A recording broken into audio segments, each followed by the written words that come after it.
తీవ్ర ఉత్కంఠ రేపిన కర్నూలు స్థానిక సంస్థల ఎమ్మెల్సీ ఎన్నికల్లో తెలుగుదేశం పార్టీ అభ్యర్థి శిల్పా చక్రపాణిరెడ్డి గెలుపొందారు.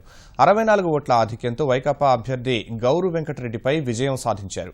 మొత్తం 1077 ఓట్లు పోలవగా తెలుగుదేశం పార్టీకు 565 ఓట్లు రాగా వైకాపాకు 501 ఓట్లు వచ్చాయి. 11 ఓట్లు చెల్లనివిగా గుర్తించారు. 1 ఓటు నోటాకు పడింది.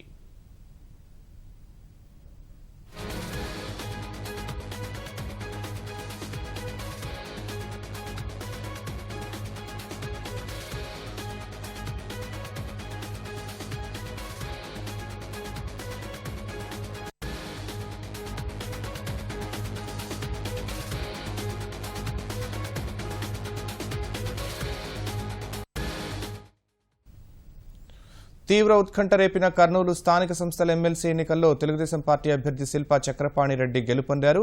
64 ఓట్ల ఆధిక్యంతో వైకాపా అభ్యర్థి గౌరు వెంకటరెడ్డిపై విజయం సాధించారు.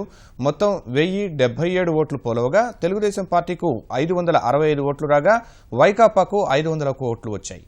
11 ఓట్లు చెల్లనివిగా గుర్తించారు. 1 ఓటు నోటాకు పడింది.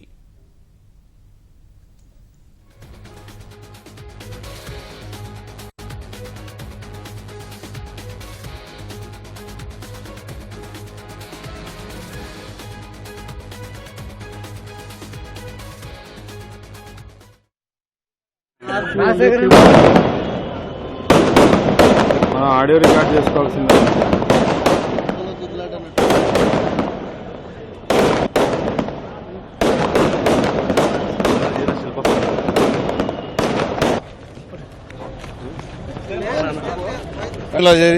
దాదాపు మేము 62 ఓట్లతో ఓడిపోవడం జరిగింది. తెలుగుదేశం ప్రభుత్వము, చంద్రబాబు నాయుడు వాళ్ళ మంత్రులు పూర్తిగా కర్నూలు జిల్లాలో ఎంపీటీసీలను, జడ్పీటీసీలను, కౌన్సిల్ను నానా రకాలుగా బెదిరించుకొని భయపించుకొని మీరు ఓటు ఆడేసినా మాకు తెలుస్తుందని అర్ధరాత్రి కూడా ముఖ్యమంత్రి స్థాయిలో ఉండి వాళ్ళతో వీడియో కాన్ఫరెన్స్